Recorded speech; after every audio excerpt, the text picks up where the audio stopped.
Wisconsin cheese plants. Some plants are of a large capacity, using the latest technology and most advanced methods. Some plants are of a small capacity, using more traditional, handcrafted means of production. But large or small, all employ a time-honored combination of craftsmanship and skill. Cheesemaking is still a process that involves intense labor and lots of time, sometimes years. It's not something you can rush or streamline, and in Wisconsin, we don't try to.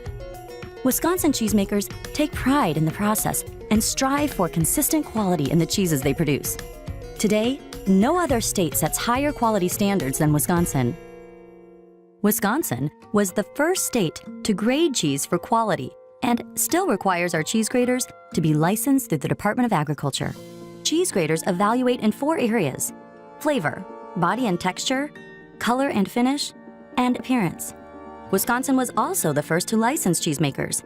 And in Wisconsin, no cheese is made without a licensed cheesemaker in the plant during the cheesemaking process. Now, an even higher level of excellence has been established with the Wisconsin Master Cheesemaker Program, a demanding combination of classes and plant applications and inspections that only Wisconsin licensed cheesemakers with at least 10 years of experience may take. We're able to marry the science behind the cheesemaking with the artisan aspect, so we're able to package it together because it's definitely something that needs to be appreciated on both sides to make a quality cheese. It is the highest, most rigorous degree of cheese education and training in the nation. Overall, I think the cheesemakers themselves see an awful lot of improvement in the quality of the cheeses that they're producing.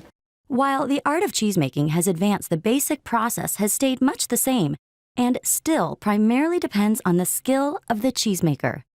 Just as the quality of ingredients affects the outcome of recipes, high-quality milk is essential for cheesemaking. It's been said that cheese is milk's leap towards immortality. In fact, cheese is the concentrated form of milk. The major components of cheese are milk proteins, primarily casein, milk fat, and water. After milk is received by the cheesemaker, it is weighed and tested for quality, purity, and composition. The fat content is adjusted according to the type of cheese made from part skim to whole milk to cream. For example, traditional Swiss cheese is made with partially skimmed milk, but baby Swiss is made with whole milk, which gives it a creamier texture and more buttery flavor. Although yields vary based on the fat and protein content of the milk used, it takes about 10 pounds of milk to make 1 pound of cheese. Cheese can be made from either pasteurized or raw milk. In pasteurized milk, any pathogens are eliminated by heating the milk to over 160 degrees for about 15 seconds.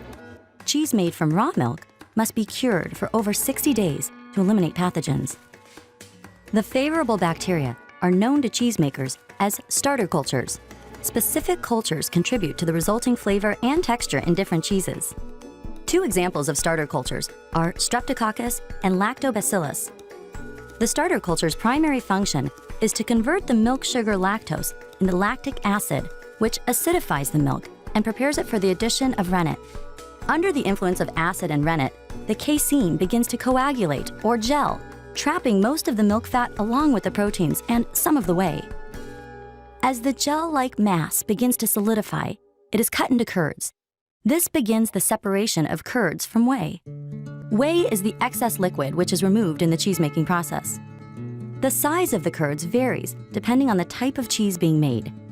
Large curds, cooked at low temperatures, retain more whey, have less protein bonding, and yield softer cheeses such as feta or brie. Curds that are cut smaller cook at higher temperatures, which allows more whey to escape and more protein bonding, which yields harder cheeses such as Asiago or Parmesan.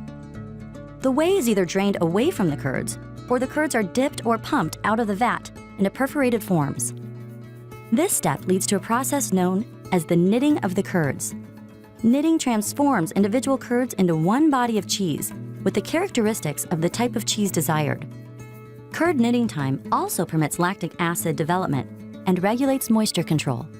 With the combined action of the starter cultures still producing lactic acid, the protein filaments merge into larger fibers and the texture changes from being very elastic to being firm and resilient. Cheddaring is the flipping and turning process used in the manufacture of cheddar cheese. Here, small curds are knit together, Then, cut into slabs, which are repeatedly turned to drain additional whey and foster proper acidity and cheese body. These slabs are then cut or milled into peanut-sized shapes, salted, and then sold in bags as cheddar curds or pressed into various forms. Other knitting examples are the preliminary packing of Colby and the pulling or kneading of pasta filata cheeses. In each case, the curd mass is manipulated in different ways to transform the curd into different cheese varieties. Salt plays an important role during the knitting process. It is stirred directly into the curds for some types of cheeses, such as cheddar, rubbed on the surface during curing for Swiss, or dissolved in brine for cheeses like provolone and mozzarella. Salt plays 3 important roles. It encourages the curd to expel more whey, lowering the moisture content, enhances the flavor, and slows the bacterial activity, which prevents over-ripening. In the final stage of the curd knitting process, curds are transferred to forms or molds and pressed by their own weight or by applied pressure. The next step in the process is aging out the cheese. The curing process plays a key role in the final outcome of many cheeses and differs with the variety of cheese being made. Curing temperatures range from 35 to 50 degrees. Moisture can range from lower to higher levels at 80 to 95%. This is the last step in the cheese-making recipe, which can take weeks, months, and with some cheeses, years to complete. Provolone, cheddar, and Parmesan are examples of cheese with no visible signs of ripening. They're ripened from the action of the bacteria evenly distributed throughout the cheese. Gruyere, Brick, and Limburger are examples of surface-ripened or washed rind cheeses that develop flavor and texture from the action of a harmless mold, bacteria, or yeast that is applied to the surface. During this process, the proteins and fats continue to be broken down into simpler compounds, which helps the cheese develop its final texture and flavor.